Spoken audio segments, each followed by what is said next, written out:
There's a hidden reason why people are aging a lot faster than they should be. And this is really important. And unfortunately, a lot of people are not concerned about aging until they start to age. At any age, you need to know this. If we have too much iron, we do not live as long. And it's related to iron deficiency anemia. If most of us are deficient in iron and we get it in the diet, obviously that should improve it to some degree, right? On the flip side, we're accumulating more and more iron. There's an incredible paper by Professor Bruce Ames, I'm going to put it down below, which talks about some research that he did in identifying old tissue versus younger tissue as it relates to iron. Well, we have all sorts of amazing systems in the body to protect us against iron. Iron rusts out our organs. If you took something called hydrogen peroxide, you probably have it in your medicine chest.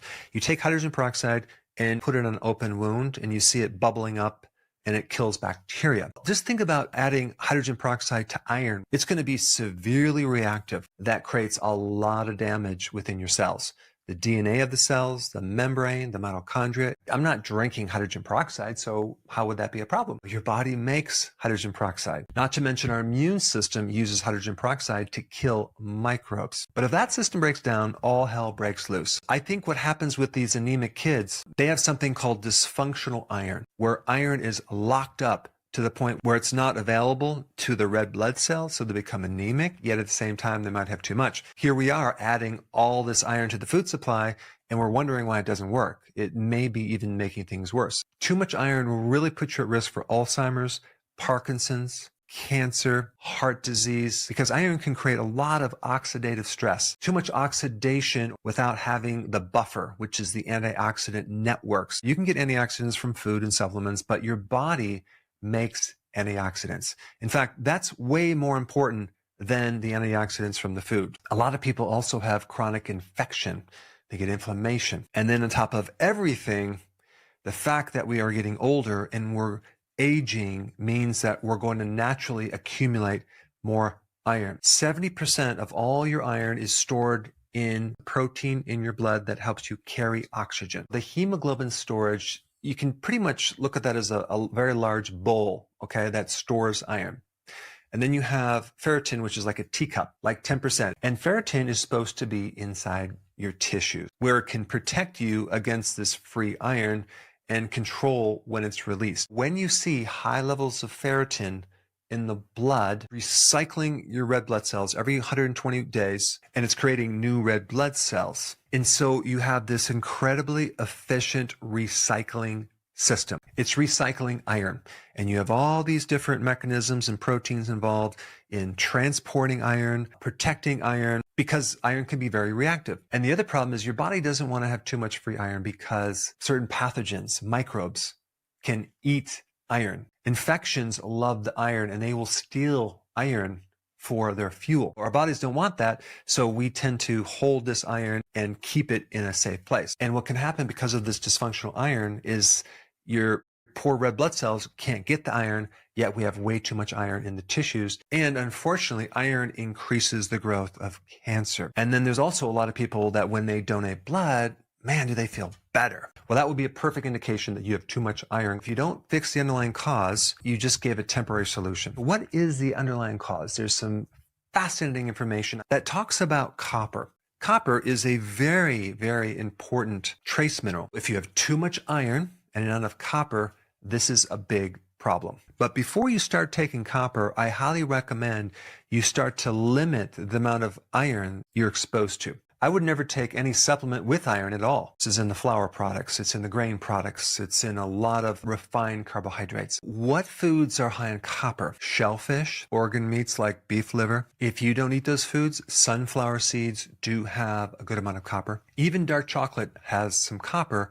Just make sure you don't get the chocolate with a lot of sugar. How do we make sure our bodies are producing enough antioxidants to counter some of this oxidative stress? To illustrate this, I want to explain a personal thing that happened to me recently. There's a very in-depth test that you can do in your body. It's called a metabolomic test. I was doing this test like very frequently, like once every 2 weeks. And what was really interesting about this, it kept showing high levels of oxidative stress. I'm like, that's weird. Upon looking at this deeper, I realized what it was. I was exercising like crazy. And exercise produces a tremendous amount of oxidative stress, as well as hydrogen peroxide. What I personally needed to do to counter that is to build up my antioxidant reserve. And to do that, I needed more glutamine, which is an amino acid. You can get the most glutamine from red meat. And then I retested myself and it was much, much better. The point was there's all sorts of things that can increase the need for more antioxidant help. Alcohol,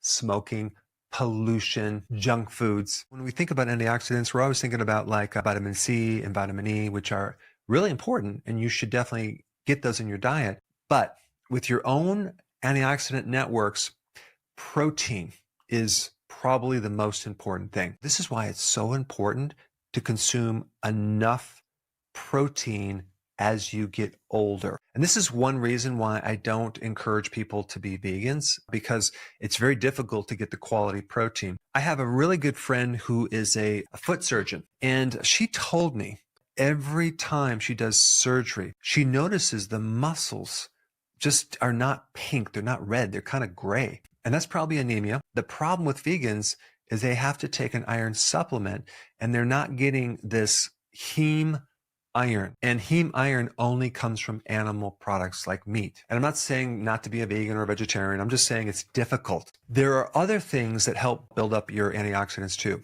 Now I already mentioned copper, but zinc and manganese, these are trace minerals that can come from shellfish, seafood, things like that, magnesium, and selenium, which is another trace mineral.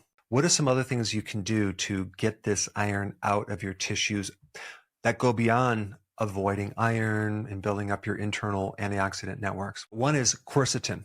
One of the best sources of quercetin is onions. Curcumin from turmeric is a good one too. Increasing your melatonin can be very, very therapeutic. I have a whole video on this. I'll put the link down below. One of the best sources of melatonin is infrared. Over 50% of the rays of the sun is infrared. Infrared increases melatonin, and melatonin can help you regulate iron. Also, anything with tannins, like black tea, would be great. But the most powerful chelator for iron is called lactoferrin. You can get it when you consume raw milk or raw milk cheese because it's in dairy. That can help you decrease iron in your cells. You can also get it as a supplement as well. The next time you get your blood test, make sure they include ferritin. You want that number as low to 0 as possible. I hope I put this on your radar enough for you to really do these action steps that I mentioned. So thanks for watching, and I will see you in the next video. Before you go real quick, I have a course entitled How to Bulletproof Your Immune System. It's a free course. I want you to take it. And here's why. Here's you. Here is your environment. Everyone is focused on this over here, avoiding your environment. But what about here? What about strengthening your immune system? That's what's missing. This course will show you how to bulletproof yourself, and so you can tolerate and resist your environment much better by strengthening your own immune system. I put a link down in the description right down below. Check it out and get signed up today. Hey, before